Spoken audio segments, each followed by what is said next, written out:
Hi అందరికీ welcome back to my channel. Varalakshmi వ్రతం special ప్రసాదాలు. తక్కువ టైంలోనే ఎక్కువ ప్రసాదాలు ఎలా చేసుకోవాలనుకుంటున్నారా? అయితే ఈ వీడియో మీకోసమే.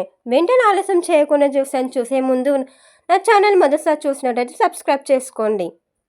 పెట్టిన ఏ వీడియో అయినా మీకు నోటిఫికేషన్ దాకా వస్తుంది. లేట్ చేయకుండా ప్రాసెస్లోకి వెళ్ళిపోదాం.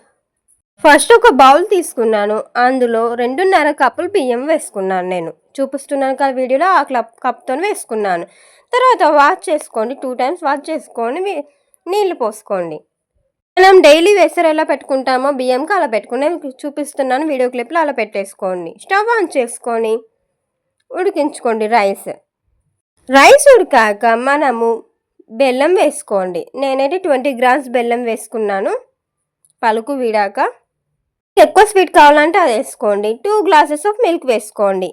బెల్లం ఇలా డైరెక్ట్ వేసుకోవడం ఇష్టం లేకపోతే మీరు మెల్ట్ చేసుకొని వేసుకోవచ్చు. అదే కొంచెం గీ వేసుకొని మెల్ట్ చేసుకోండి. వేసుకున్నా కూడా పర్వాలేదు. 10 to 15 మినిట్స్ తర్వాత బెల్లన్నం రెడీ. ప్యాన్ తీసుకొని స్టవ్ ఆన్ చేసుకొని నువ్వులు వేసుకోండి. నేనైతే 2 స్పూన్స్ నువ్వులు వేసుకున్నాను. తక్కువ క్వాంటిటీకి అయితే 2 స్పూన్స్ తీసుకోండి. వేయించుకున్నాక వేరే ప్యాన్ తీసుకొని అందులో ఆయిల్ వేసుకొని ఆవాలు, మినపప్పు, ఎండుమిరపకాయలు 4-5, కొంచెం ఉప్పు, టేస్ట్కి తగినంత ఉప్పు వేసుకొని కలుపుకోండి. కరివేపాకు వేసుకోండి. అవి ఫ్రై అయ్యాక నేనైతే ఒక కప్ రైస్ తీసుకున్నాను. ఆ రైస్ వేసుకొని మిక్స్ చేసుకున్న తర్వాత నువ్వుల పిండి వేసుకోండి. పులిహోర రెడీ. ఇంకొక కప్ తీసుకొని అందులో ఒక కప్ ఆఫ్ రైస్ తీసుకొని నేను 4 to 5 స్పూన్స్ పెరుగు తీసుకున్నాను చిన్న స్పూన్తోని చేసుకోండి. దాంట్లో ఉప్పు కూడా వేసుకోండి రుచికి తగినంత. మళ్ళీ స్టవ్ ఆన్ చేసుకొని ప్యాన్ పెట్టుకుని అందులో ఆయిల్ వేసుకోండి. దినుసులన్నీ వేసుకొని ఫ్రై అయ్యాక మనం కలిపి పెట్టుకున్న పెరుగన్నంలో వేసుకొని కలుపుకోండి. దద్దోజనం రెడీ. స్టవ్ ఆన్ చేసుకొని ప్యాన్ పెట్టుకున్న ఆయిల్ వేసుకోండి. అందులో పోపు దినుసులను వేసుకొని తర్వాత పల్లీలు కూడా వేసుకోండి. మొత్తం ఫ్రై అయ్యాక కొంచెం ఉప్పు వేసుకోండి, కొంచెం పసుపు వేసుకోండి. ఇది లెమన్ పులిహోర కండి. పోపు అన్నంలో వేసుకున్న తర్వాత ఒక చెక్క నిమ్మకాయ పిండుకోండి. ఒకటి కాయ మొత్తం పిండుకున్నాను. మీకు ఒక హాఫ్ కావాలంటే పిండుకోవచ్చు. క్వాంటిటీని బట్టి నిమ్మకాయ పిండుకోండి.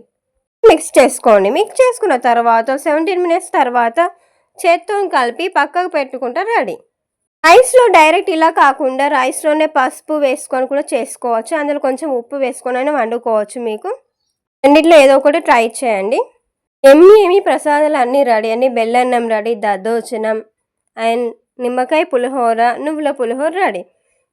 ఇలా తక్కువ టైంతోనే ఎక్కువ వంటలు చేసి ప్రసాదాలాగా పెడితే చాలా బాగుంటుందండి. ఒకేసారి అన్నం వండుకొని ఇలా డిఫరెంట్ టైప్స్ ఆఫ్ ప్రసాదాలు కూడా చేసుకోవచ్చు.